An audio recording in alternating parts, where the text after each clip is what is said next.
आपसे कोई पूछे कि अर्थिंग और ग्राउंडिंग में क्या अंतर है तो आप क्या बताएंगे। नमस्कार, सेफ्टी विथ मुकेश में से मैं मुकेश मिश्रा।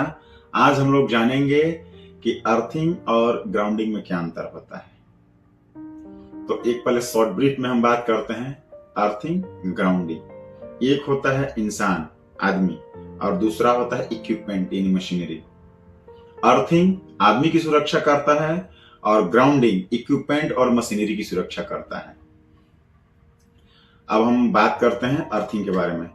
जब किसी इलेक्ट्रिक अप्लायंस या इक्विपमेंट को, जैसे fridge, washing machine, cooler, iron, कुछ भी हो इलेक्ट्रिक इक्विपमेंट, जब उसको या इंडस्ट्री के बड़े बड़े मशीनरीज को, यानी जितने भी मशीनरीज होते हैं और उनके मेटालिक बॉडी जो आयरन या मेटल से बने होते हैं, उस बॉडी को हम जमीन के नीचे दबे किसी अर्थिंग प्लेट से जोड़ देते हैं तो उसको बोलते हैं अर्थिंग।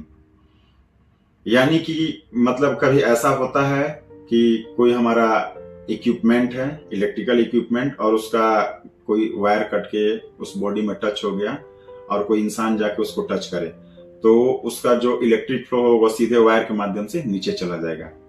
कहने का मतलब है कि जो अर्थिंग होता है वो इंसानों को बचाने के लिए किसी भी इलेक्ट्रिकल मेटालिक बॉडी से जमीन के अंदर प्लेट से कनेक्टेड होता है, इसको अर्थिंग बोलते हैं।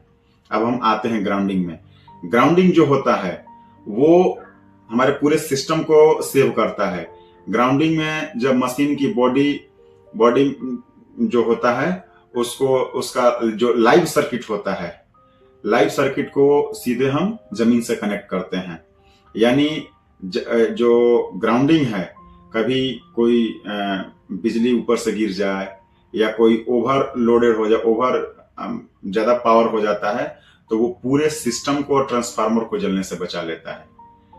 जो अर्थिंग है वो इंसान की सुरक्षा करता है और जो ग्राउंडिंग होता है वो इक्विपमेंट और मशीनरी की सुरक्षा करता है। अब इसमें हम कुछ पॉइंट्स से जानेंगे। जैसे अर्थिंग के बारे में, मशीन की मेटालिक बॉडी को जमीन से कनेक्ट करता है। जो अर्थिंग होता है वो मशीनरीज के मेटालिक बॉडी को अर्थ से डायरेक्ट कनेक्ट करता है और आदमी की सुरक्षा करता है। और जो ग्राउंडिंग है ये सर्किट के करंट कैरिंग को अर्थ में कनेक्ट करता है। जो लाइव सर्किट होता है उसके करंट कैरिंग को डायरेक्ट अर्थ में कनेक्ट करता है। सेकेंड, इंसानों की इलेक्ट्रिक शॉक से बचाता है। जो अर्थिंग होता है वो इंसानों को इलेक्ट्रिक शॉक से बचाता है। और जो ग्राउंडिंग होता है ये क्या करता है, ये पूरे इलेक्ट्रिक सिस्टम को ओवरलोड से बचाता है। यानी किसी भी तरह का ओवरलोड हो जाए या इलेक्ट्रिक जो ऊपर से करंट गिरता है, कुछ भी हो, उनसे उनको डायरेक्ट जमीन में ले जाके ये पूरे हमारे मशीनरी और इलेक्ट्रिक सिस्टम को बचाता है। ये हमेशा नॉन करंट अर्थिंग पार्ट से जुड़ा होता है। जो हमारा अर्थिंग होता है वो हमेशा नॉन करंट अर्थिंग पार्ट से जुड़ा होता है और जो हमारा ग्राउंडिंग होता है ये हमेशा करंट क्यूरिंग पार्ट से जुड़ा होता है। जो अर्थिंग होता है ये शॉक से सुरक्षा करता है, यानी ये ह्यूमन सेफ्टी करता है। और जो हमारा ग्राउंडिंग होता है ये सिस्टम और इक्विपमेंट की सुरक्षा करता है। तो ये जो डिफरेंट था अर्थिंग एंड ग्राउंडिंग में। यदि आपको वीडियो अच्छा लगा हो तो लाइक करें, कमेंट करें, कुछ मैसेज करना हो तो डायरेक्ट मैसेज करें। मिलते हैं अगले वीडियो में, तब तक के लिए नमस्कार।